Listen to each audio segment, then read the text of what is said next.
Şaba şaba yıllar boylap Yılgalarga jitkəş günə tuktap qola Özülməsin deyip sizning barır yollar Minimeti ömür boyu küper sala İzgi işler, matur işler unutulmay Bakıp onu yaktı bulup özü kala Ağirinin yarına su yarına Minimeti ömür boyu küper sala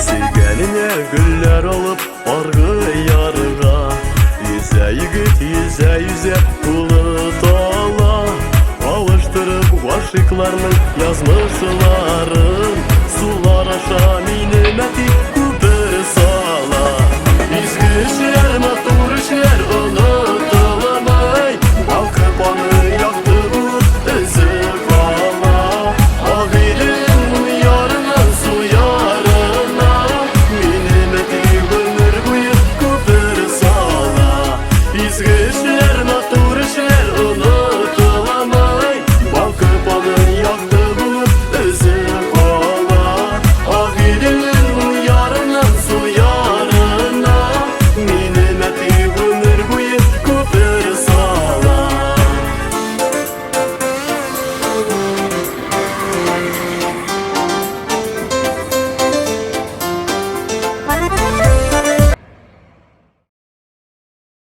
Мост. Ага, мост. Мост двухпролетный. Ага. Требует капитального ремонта. Базовый проект выиграл тендер Ага. на ремонт данного сооружения. Ага. Приступили к работе. Когда? Когда? Когда? Приступили к работе. Надо посмотреть. Так. Июнь. Дегенде шиттарыбызда язылган 20 майларда мекен. Ага. Да. Так, приступили. И вот идет завершение, согласно контракта, тоже считая язылган. Яңшымасам, Срок? ноябрь айында. Срок защиты ноябрь. Да, срок зачем ноябрь. И идем по графику работы. Видно, будет жигитарная нитям чуть-чуть, чтобы самое подтянулись. Около сколько человек тут работает? Мандаму Около вокруг.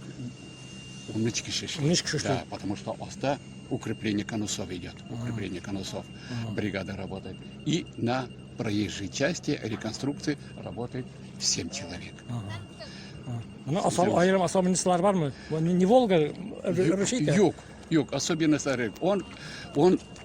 Данное сооружение ввиду увеличением нормативной нагрузки в настоящий момент будет воспринимать нагрузку А14 по современному классу. Это же нас проект. Да. Да, Именно да, вот да, да. нас интересует. Да, это...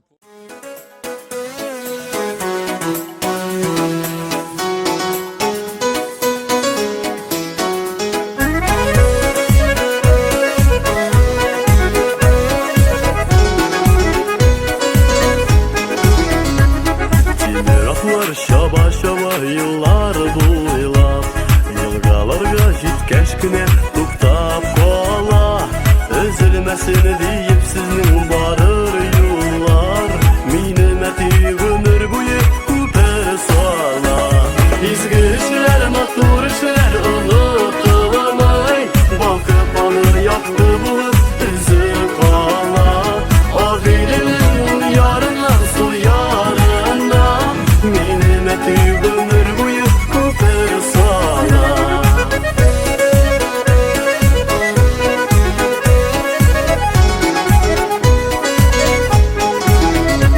Sevgeline güller alıp argı yarıga Yüze yigit yüze yüze bulut ala Alıştırıp aşıklarının yazmışların Sular aşağı minimeti küper sala İzgi işler, matur